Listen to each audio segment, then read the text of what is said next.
না, বাসার অনেক বোরিং ফিল হচ্ছিল। বাসায় বসে বসে কিছু করতে পারছিলাম না। স্কুলে এসে আমার বন্ধুদের সাথে খেলাধুলো করছি, তাই আমার অনেক ভালো লেগেছে। অনেক ভালো লাগছে।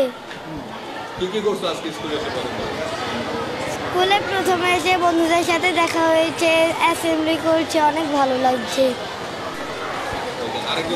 দেখেন দীর্ঘদিন স্কুল ছুটি ছিল, তারা তো ছোট প্রাইমারি স্কুল, তো তারা বাসায় বন্দি ছিল। বন্দি অবস্থা থেকে আজকে তারা স্কুলে এসেছে টুকটাক 2-4 জন, কিন্তু আজকে তারা সবাই এসেছে।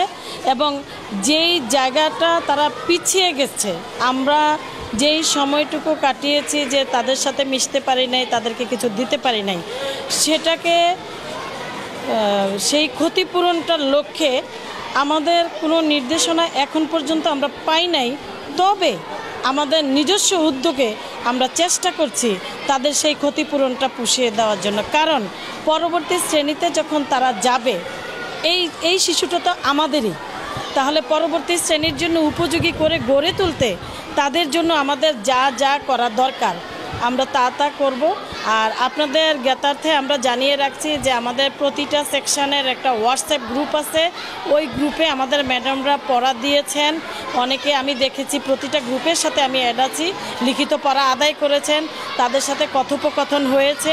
কারণ আমরা বুঝতেছি যে কিসের মধ্য দিয়ে শিশুরা যাচ্ছে, তাদের একটু পিছিয়ে যাচ্ছে, সেজন্য আমরা যথাসাধ্য চেষ্টা করেছি, আগে এখনও করবো ইনশাল্লাহ।